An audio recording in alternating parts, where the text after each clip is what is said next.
Hey everyone, how's it going? Welcome back to another Walking Dead video. So I want to talk about Dead City, and I want to talk about the new villain, the Croat. This new villain, based off of episode 1 anyways, looks to be, and I quote Scott Gimple with this. Actually, I don't know if it was Scott Gimple or if it was Eli Journe, but one of them mentioned they could see this villain being like, it's a top 5 villain, and based off of the first episode, I could totally see it. Now, obviously, it depends on the things that he does and certain other things, but just based off of his demeanor, his personality, just what we got in that final scene, his backstory as well, which is just very cool. Like, every villain needs a cool backstory. Yeah, I could totally see it. And honestly, I hope this villain lasts longer than one season. I really do. Like, I honestly really hope that this villain at least makes it into a season 2. I mean, it depends. Obviously, this character could obviously die at the end of the season. I hope not. I hope that there is a change of some sorts. There does seem to be some sort of twist that happens at some point this season. It's later on in the season, obviously. But anyways, before we go any further, make sure to be a subscriber if you want to get all of my Dead City content. I mean, this show absolutely is just mind-blowing. Watching the show, it feels like modern movies. Like, not even modern TV shows. I was comparing it to like The Boys and stuff earlier. It doesn't even feel like that. It's even better. Like, it really feels like you're watching a modern horror movie. Like, I just watched Evil Dead Rise. This show cinematically feels like that, and you could tell because the budget's been increased, and a lot of it has to do with certain little things. For tomorrow, for Sunday, I'm going to be doing a pretty big video on episode 1, so stay tuned for that. That's going to be posted at some point in the evening tomorrow to sort of celebrate Dead City's official release to everybody everywhere. So, yeah, that's, stay tuned for that. There's a lot to talk about. I mean, the video is probably going to be pretty long, but let's actually get into this here. So, like I said, Dead City's new villain, the Croat, seems to have a savior connection. Not even seems to have, he does have a savior connection. That is his origin. Negan knows the Croat as well. And when you're rewatching this scene, it's kind of funny because Maggie mentions, you know, his name's the Croat or whatever, and then Negan's just kind of like, he puts his hand up like, I don't know who you're talking about. Maggie calls him out on it immediately because obviously he does. And I think there was a reason why he did that. I think he's a little scared of this guy because, like he mentions, like there was a lot of psychos that, you know, ran through the crew that he had back in the day, and out of all of them, he was one of the, you know, he was definitely exceptional. And that says a lot about who this villain is going to be. And that's something that's kind of exciting about it. I really cannot wait for Negan and the Croat's first scene together. There's got to be something there. And I do think we're probably going to get a flashback scene to exactly what happened. Like, there's got to be, you know, like we already saw a flashback scene of Glenn's death. Maggie was dreaming about that. I do think we'll probably see that. I think it makes a lot of sense to see that because it matters so much to the story. Now, which characters do you bring along for the scene? Is Simon going to be there? Is it going to be Dwight? You know, like, just, I want to know the timeline of all of this here. So, and the reason why I say this is because the Croat actually has a burn on the side of his face. Like, it's kind of by his ear, but if you look, he does have a burn on that side of his face, much like Dwight's burn. So, I mean, you can kind of see what happened to him. You sort of imagined what happened to him. I don't know exactly the reasoning for why Negan, or maybe it was Simon, had to use the iron on him or whatever, but they did something that obviously was against Savior Protocol, and I guess at that point, did they just banish him? I really want to know more about that, and I do think likely in episode 3, we could see a lot more to that, I think. I think the Croat or Negan, maybe he goes into it a little bit more. Maybe this is the episode where they first run into each other, right? I think it makes a lot of sense. Just because I'd also like to see that Negan again. Like, I really do like that version of Negan. I don't know what it is. It's just the Savior Negan is just awesome. So, and also the one important thing that I do want to point out is I don't think the Croat and the Marshal are really connected at all.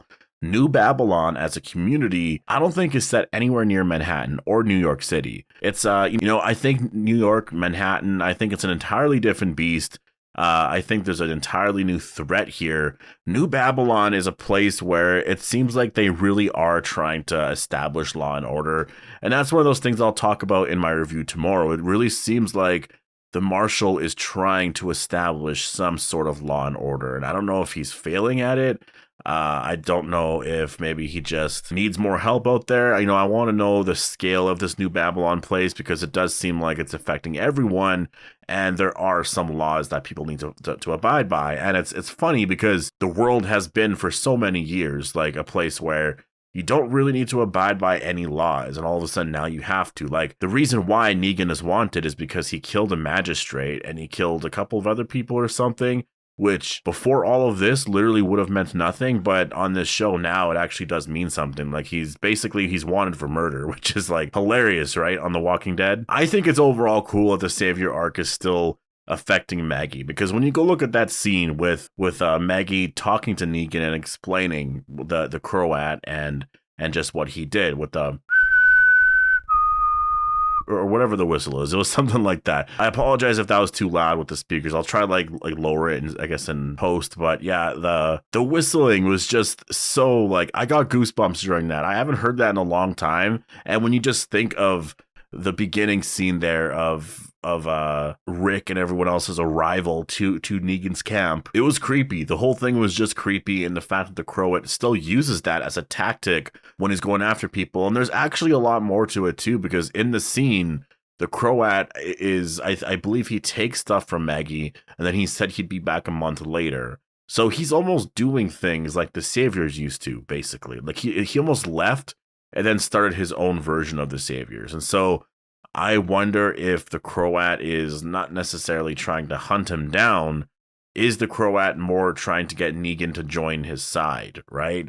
Like, we know the Marshal wants him, but what if he actually gets there and then the Croat is just like, no, you could be on my side if you want. Like, if you want, you can help me here. Because maybe the Croat is just someone who just wanted to be closer to Negan. Who knows? Like there could be a lot of twists, right? Like, that's what's exciting about this show, is we have no idea where they're going. But he is a really interesting villain. He's basically like Dwight in so many ways. I mean, so many characters obviously got burnt and stuff by Negan. He's very unique in the sense that he went somewhere and then, I guess, is ruling that place based off of the same things that Negan used to do back in the day. And it's an even bigger place too, so obviously things are going to be a little bit different. But I do think the burn mark on the side of his face is pretty telling as to what happened. I think he must have got involved in something that Negan just disapproved of, and then that happened to him, and then he was basically cast out, or I'm assuming that's exactly what happened, because I don't think he would have stayed around a little bit longer. Again, this is something that we're going to learn a lot more about in episode 3, which is what I'm really excited about. I want to know exactly what went down there and why this character either wants Negan this much or wants him dead. Like, we don't know, actually. That's the thing. Like, we don't know if he wants Negan dead or alive. Maybe he's been building up this place just for Negan to, like, one day meet him and be like, this is all yours, basically, right? And in this way, you have this war sort of going on between that group and then, like, New Babylon. And New Babylon, I want to learn a lot more about, because that place seems to be generally normal, but I really want to know a lot more about that, because if you have a title like that for your place, it's got to be pretty big, right? So I'm assuming. But yeah, that's the new villain. Those are the connections there. I imagine we're going to learn a lot more in episode 3, because that episode is titled "People Are a Resource." That's something that Negan used to say. I imagine that the Croat, he remembers that and is probably using the same type of logic in his survival. I just now wonder if in that episode we're going to learn a lot more as to why he left, and just some flashback stuff. Like, I really do feel like we're going to see Simon again, or maybe they filmed something with Dwight, just like a really short thing where they're just kind of there and we see when Negan uses that iron to burn his face, right? Something simple like that I think would be kind of cool. But yeah, in terms of the talk of him being a top 10 villain or top 5 villain of all time, I guess we're just going to have to wait and see. Obviously, we only just saw that. We'll have to see his actions, just sort of his backstory a little bit more, just some of the stuff that he's done over the years. But I could see it. He has the potential. It's not like when I saw it, I thought, oh, he's going to be a horrible villain. Like, no, like, first impressions, for me, say that I think he could actually be a really great villain, and depends on his connections, depends on some other stuff there, but like, I think he can be a really great villain for sure. And I do agree with Gimple. Top 5, I could easily see. Is he going to be better than Alpha, Beta, the Governor, Negan? Those 4 are really the 4 that you sort of have to compare himself to. Can he be better than any of those 4, right?